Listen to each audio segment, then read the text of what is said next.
All right, Algebra 1. Welcome back, guys. Here we go. We are doing Section 3 today.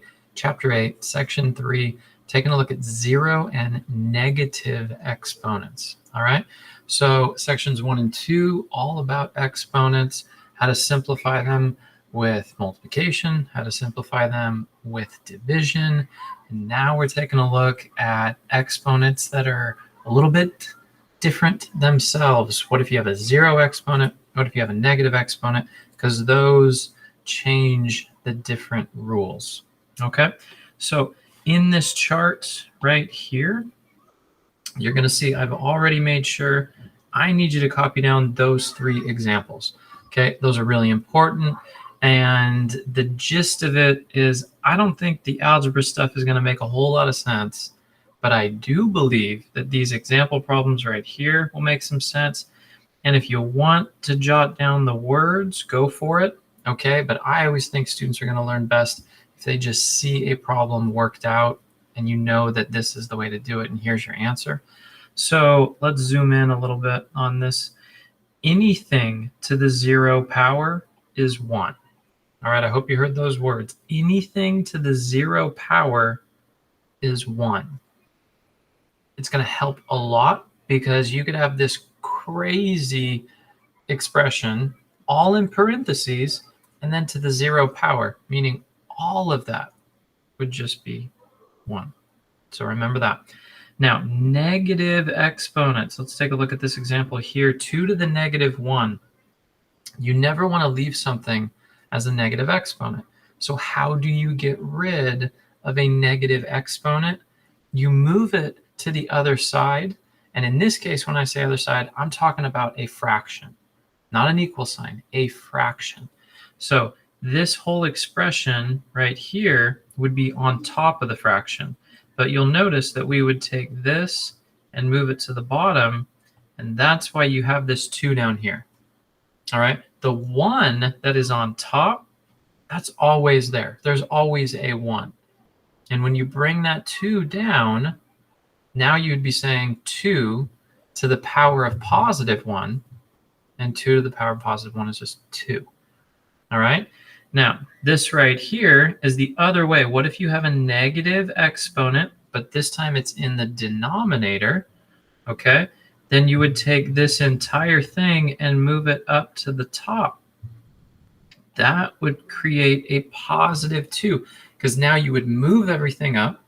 You'd have 2 to the positive 1 up on top of the fraction. And again, that's just 2. All right.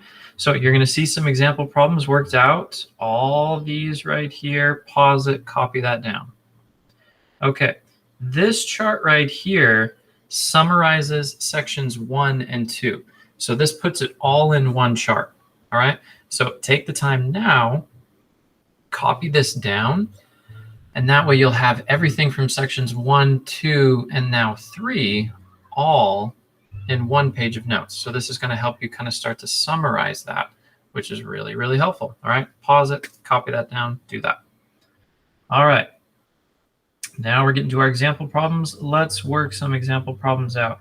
Okay, first one, let's start out real easy. Remember what I said. Anything to the 0 power is 1. Boom. First example problem. Done. Right there.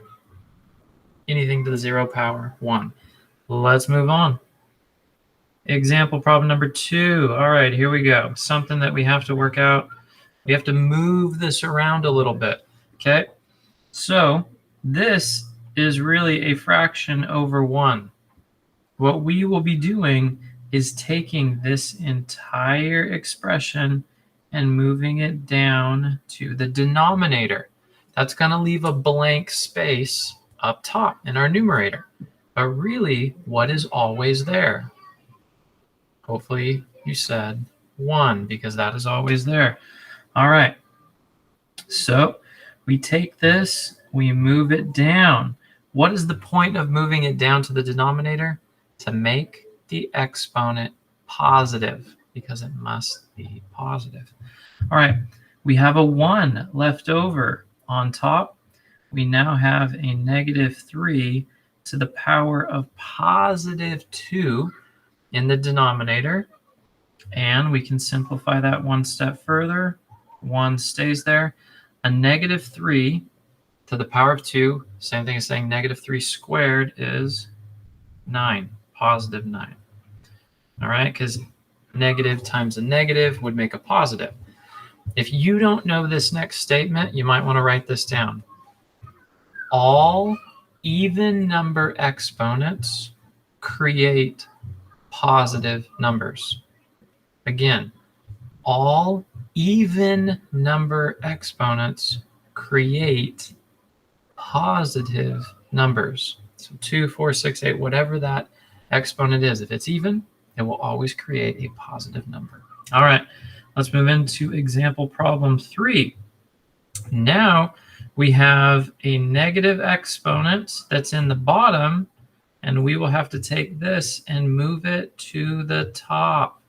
That will leave a blank space, which is totally fine because now everything will be in the numerator. So let's show that. This whole thing here needs to move up to the top. So now we're going to be looking at 4 to the power of positive 3. All right. In the denominator, all you're looking at now is just a 1. So it doesn't really matter because if you have a 1 in the denominator, we're all used to just leaving that 1 unwritten, like not actually showing it. Okay. And then 4 to the power of 3, work that out, and you get 64. Okay, good.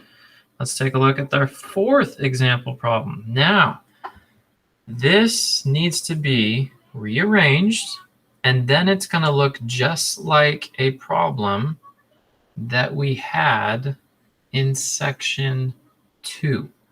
Okay, now here's what I mean.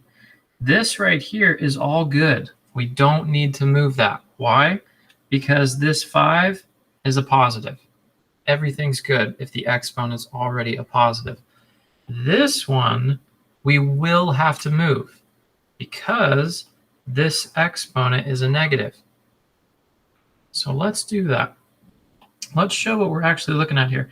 This is really a full fraction over 1. We're going to take this entire term here and bring it down to the denominator. Why are we doing that?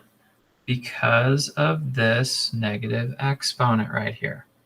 All right, so let's rewrite what we have. Negative 3 to the power of positive 5, now over negative 3 to the power of positive 5. Because we took this, moved it down here, making that negative 5 become a positive 5. Now what you're looking at is a division with exponents that have the same base. And if you're looking at the same base, then you can subtract the exponents. So this really works out to be a negative 3, 5 minus 5, which works out to be negative 3 to the power of 0. And anything to the power of 0 is 1. All right. That's a good problem because we have multiple steps occurring there. There's basically the whole problem. All right. You got to see it. You got to copy it. You got to know it. And take questions to class if you have them. All right. Let's take a look at our 5th example problem here. Now, what I want you to see is that this whole thing is in parentheses. The whole thing in parentheses is brought to a negative exponent. That means we can take that entire term, that whole expression in parentheses, and bring it all down to the denominator. So all of this is over 1, and we will be taking this entire thing and bringing it down to the denominator. and it's going to leave a blank space. But what is always in that blank space? A 1. So let's write this.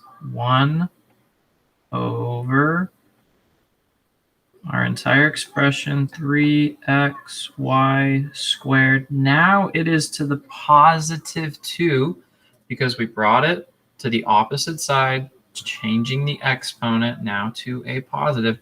Now you got to think back to section 1 where we distribute exponents.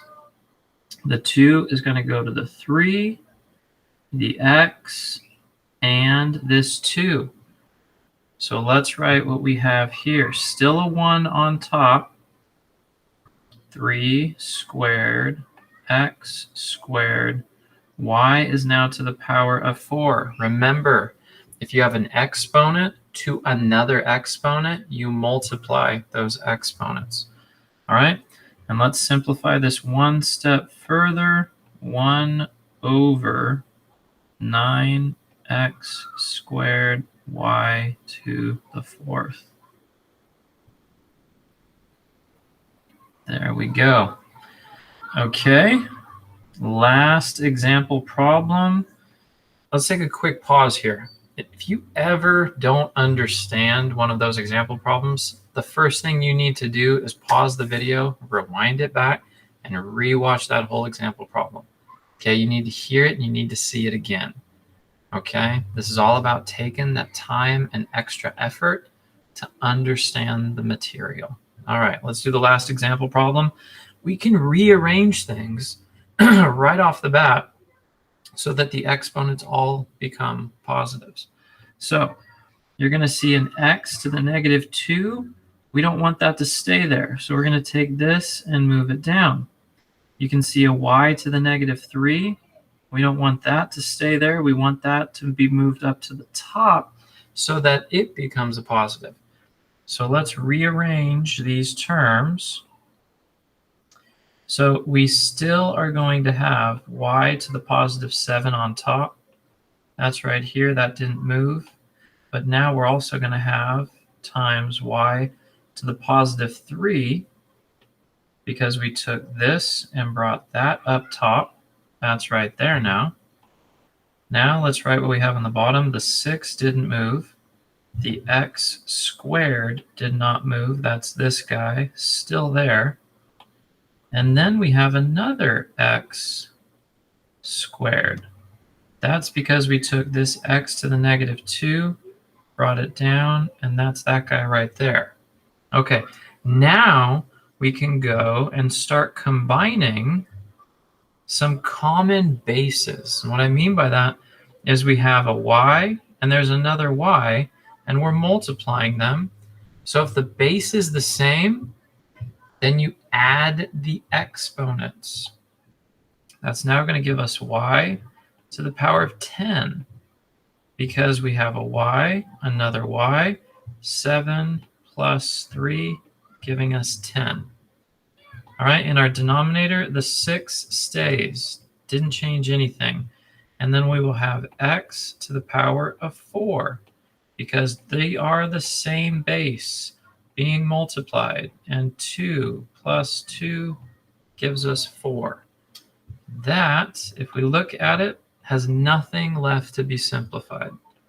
So right there, that covers us. All right, so let's zoom out. Take a look at that full example page right there. You can see the work, process, everything broken down. Take the time, guys. Come to class with questions when you got them. Ask them. We'll do the problems up on the board. We'll see you guys in the next video.